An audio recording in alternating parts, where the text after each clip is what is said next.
Good morning, જય શ્રી રામ। આજે તમારા લોકોનો 14મો દિવસ ને ફાઇનલ હું તો સ્કૂલ જવાનું થઈ ગયો તો રેડી। આજે તો બુધવાર એટલે પહેલી ગયા હતા આપણે ફ્રી કપડાં। પછી લઈ તો અમે અમારું શૂટિંગ ને હવે આપણે નીકળી ગયા સ્કૂલ તરફ। તો નીકળી ગયો હું સ્કૂલ તરફ, તો લીધો ચા નાસ્તા, પછી જવાનું હું રીલ। और अभी तो रुको, क्लाइमैक्स अभी बाकी है। હું આ ગઈ તો સ્કૂલે થી ફાઇનલ મેં કરી નાખ્યા કપડાં ચેન્જ। મગનું શાક ખાઈને ફાઇનલ આપણે નાઈ લીધું કેમ કે હાથ દુખતા હતા જીમમાં જઈને। પછી આપણે નીકળી ગયા રેડી થઈને જીમ જવા માટે। જીમ હતું આયા બંધ, પછી આવ્યા આપણા સાહિલભાઈ અને ખોલી નાખ્યું એને જીમ।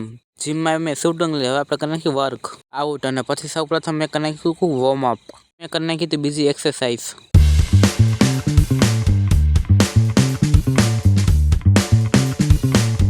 આપણે થાકી ગયા લઈ લો શૂટિંગ ને આપણે બે ગયા હતા ફાઇનલી ચેર ઉપર। ત્યારબાદ મેં કરી લેગની એક્સરસાઇઝ। આપણું ફાઇનલ થઈ ગયું જીમ પૂરું ને આપણે નીકળી ગયા હતા ઘર તરફ। આપણા હાથ તો દુખતા હતા ફૂલ। इस राह पे तुम चल रहे हो बेटा, एक दिन बुरी तरह फंसोगे। ત્યાર પછી ગાંધીજીની વાત સાંભળી આપણે નીકળી ગયા ઘર તરફ। ખાઈ લીધું આપણે કોણ તો નીકળી ગયા દૂધ લેવા ડેરી તરફ। જોઈ શકો તમે ફાઇનલી ડેરી પહોંચી ને બધેથી કેક ને મારા મોઢા ગયું પાણી, લઈ લીધું મેં દૂધ। ત્યાર પછી મેં ખાઈ લીધું ને આપણે ફાઇનલ નીકળ્યું તો હાલવા, તો આપણે નીકળી ગયા હતા હાલવા।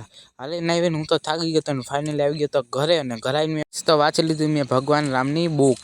આ બુક વાંચ્યા બાદ મને ઘણું આવ્યું હતું મોટિવેશન। ફાઇનલ આજના વ્લોગમાં આટલું જ, મળીએ નેક્સ્ટ વ્લોગમાં। Bye bye.